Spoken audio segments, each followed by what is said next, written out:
бербей эле коеюн дедим эле.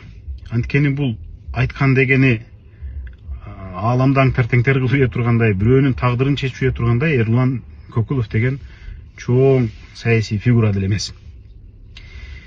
Бирок сөзү күйдүрөт да, журналисттер силер мафия болуп уюшуп алып, мени куугунтуктап атасыңар деп жогорку трибунадан, жогорку кеңештин борбордук трибунасынан 10 мүнөттөн ашык кечке сүйлөдү. Элге ушу Эрлан Көкүлов деген чоң саясий фигурага каршы журналисттер уюшуп алып куугунтук жүргүзүп атат деген таасирди калтыранга аракет кылды. Эми эл баарын билип турат, кимдин кандай экенин алаканга салгандай көрүп турат. Эрлан ачык эле айтып коелу, журналисттердин бирөө да сенден коркпойт. Сенден корксо столовойдун администратору коркушу мүмкүн. Болду, точка. Эгерде журналисттер ушинтип мафия болуп уюшуп алып, бир саясатчыларга каршы максаттуу иш жүргүзө турган болсок, кезектеп түзүп алып, сен ошол тизменин 1000-чиси болмоксуң.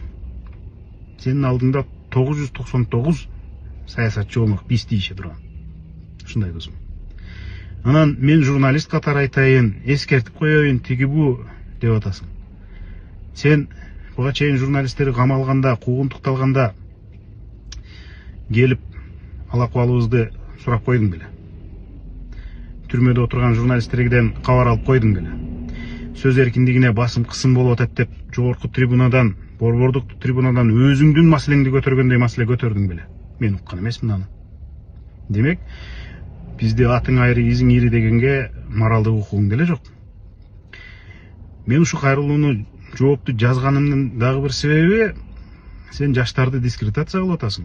Алдагандай чалагайым, ардемке бирдемкени айткан сөзүң үчүн элдер бизге сын айтып атышат. Жаштар эле жаштар дейсиңер. Жаштарыңар ушулбу?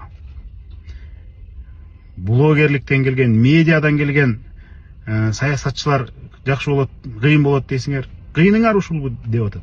Сен болгону ушундай жаштардын ырысына түкүрүп атасың, дискредитация кылып атасың. Дагы бир жолу чакырып кетем. Токтот.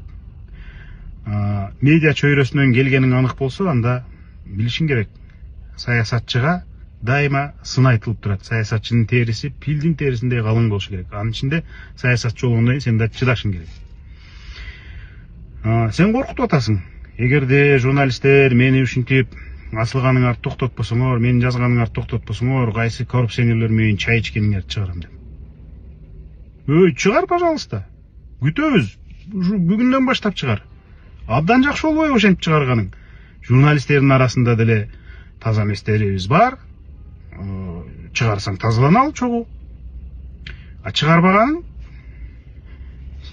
Силер тыйылбасаңар мен чыгарам дегениң бул жөн эле чайкоочулук, жөн эле саясий коррупция. Сен өзүң айыптап аткан адамдардан эч айырмаланбадың. Жөн эле ушинтип соодалашып. Бирдекени айттыңбы? Анда чыгар. Болбосо куру бекер эле сөз. Анан өзүңдү журналист болчумун, андай болчумун, мындай болчумун деп мындай айтпай эле койчу досум. Сен ошо столовый кафелерде ызчу салгандан башка бир чоң коррупционерлик деп, чоң экономикалык темаларга аналитика жазып, чоң бир маектерди алып жүргөнүңдү көргөн эмеспиз биз. Азыр уже 10 мүнөттөн ашык сүйлөгөн сөзүңдү деле кайра угуп чыксаң, бир баш аягы жок.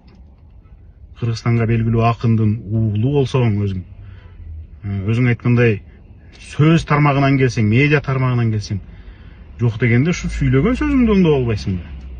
Баш аягы жок, чаржайып, стилистикалык, грамматикалык каталарга толгон сөзүң дайыма. Ошол. Эрлан, бизди коркутпа. Компроматтарыңбы, башкаларың болсо алып чык. Анткени